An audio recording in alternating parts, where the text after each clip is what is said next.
Hi అండి, welcome to our channel అమ్మమ్మ చేతి ముద్ద.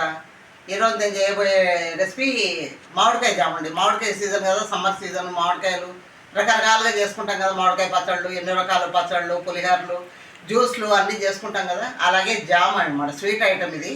దోశలోకి, చపాతీలోకి, రొట్టెలోకి అన్నిటికీ బాగుంటుంది. జామ్ చేస్తున్నాను. ఇప్పుడు చేసే విధానం మనం ఎలా చేసుకోవాలి చూసేద్దానండి. దీనికి కావాల్సిన ఇది ఇలాచి పొడి, ఇది పంచదార, మామిడికాయలు చూపించేస్తాను ఎలాగ చేయాలో. చూసారు కదండి, ఇలా ఉన్న మామిడికాయలు జామ్ పెట్టుకోవాలండి.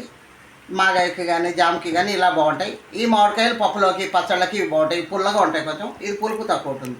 అందుకని ఈ కాయలు తీసుకున్నాను నేను. ఒక కేజీ కాయలు ఉంటాయండి ఇవి. ఈ కేజీ కాయలకి కేజీ పంచదార పడుతుంది ఇంచుమించుగా. కొంచెం పులుపు తక్కువ ఉంటే కొంచెం తక్కువ పడుతుంది, లేదా కొంచెం పుల్లగా ఉన్నాయంటే కొంచెం ఎక్కువ పడుతుంది. చూడండి, శుభ్రంగా కడిగి తుడిచేసాను. ఇప్పుడు పీల్ చేసేసుకుందాం. మొత్తం అంతా పీల్ చేసేసుకొని తురుముకోవాలన్నమాట. పిల్లలు చాలా ఇష్టంగా తింటారండి ఇవి. కారం ఉండదు కదా, కమ్మగా ఉంటుంది. మా సంవత్సరం నిల్వ ఉంటుందండి ఇవి. మీరు బయట పెట్టుకోవచ్చు, ఫ్రిడ్జ్లో కూడా అక్కర్లేదు. పీల్ చేసేసుకున్నాను 4 కూడా. మనం ఎన్ని కావాలంటే 4 మాత్రం కేజీ పంచదార పడుతుంది కొలత అండి ఇది. ఇప్పుడు తురిమేసుకుందాం అన్నీ.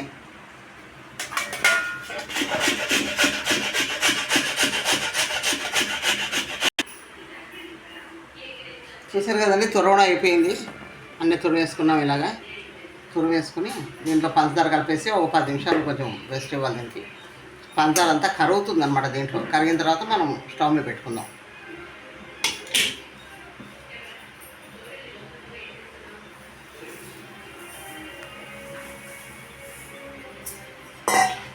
చెప్పాను కదండి, కేజీ పంచదార పోసుకోవాలని.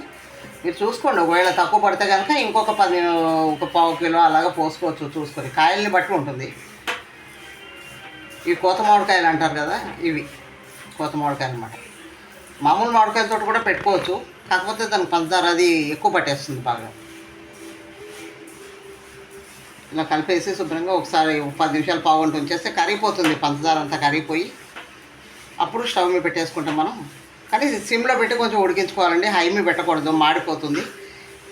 లైట్ గోల్డెన్ కలర్ వచ్చే వరకు దీన్ని ఉడికించుకోవాలి.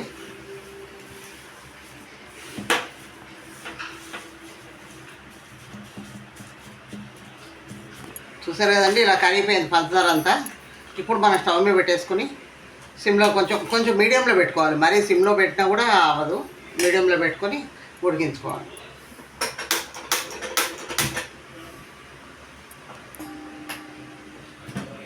కొంచెం కరిగే వరకు హైలో పెట్టుకోవచ్చు అండి, మొత్తం పంచదార కరిగే వరకు. ఆ తర్వాత కొంచెం తగ్గించుకోవాలన్నమాట. చక్కగా లైట్ గోల్డెన్ కలర్ వచ్చే వరకు ఉడికించుకోవాలి. పిల్లలు చాలా ఇష్టంగా తింటారండి దీనికి. పిల్లలు, పెద్దవాళ్ళు కూడా చాలా ఇష్టంగా తింటారు. ఒంటికి కూడా మంచిది కదా. చూసారు కదండి, ఉడుకుతుంది బాగా. ఇప్పుడు కొంచెం మనం మంట తగ్గించుకొని మీడియం ఫ్లేమ్లో పెట్టుకొని ఉడికించుకోవాలి, లేకపోతే మాడిపోతుంది. ఇలా జ్యూసీగా ఉంటే పంచదార సరిపోయినట్టు, లేకపోతే కొంచెం తక్కువ పడ్డట్టు అవుతుంది. చూసారు కదండి, రంగు మారింది. సరే చూపిస్తాను. ఈ కలర్ ఇలాగే ఉండాలండి. ఇంకా ఎక్కువైపోతే కూడా మనకు టేస్ట్ ఉండదు, తెల్లగా ఉన్నా బాగుండదు. ఈ కలర్ ఇలా లైట్ గోల్డెన్ కలర్. దీంట్లో ఇలాచి పొడి వేస్తున్నాను. ఆప్షనల్ అండి. మీకు జీడిపప్పు, బాదం, కిస్మిస్ అవి కూడా వేసుకోవచ్చు. కానీ దీని ఒరిజినాలిటీ ఇది, అందుకని నేనేం వేయలేదు. ప్యూర్గా ఇలాగే బాగుంటుంది. అది ఇష్టం ఉంటే మనం యాడ్ చేసుకోవచ్చు దీంట్లో. అందరూ ఇష్టంగా మాత్రం తింటారండి చక్కగా. ఇది ఇప్పుడు బౌల్లోకి తీసేస్తాను. ఇది మనం చక్కగా స్టీల్ డబ్బాలోని లేకపోతే గాజు సీసాలోనో స్టోర్ చేసుకోవాలండి. ప్లాస్టిక్ దాంట్లో బాగుండదు, స్మెల్ వచ్చేస్తుంది. ప్లాస్టిక్ స్మెల్ వస్తుంది అంతా.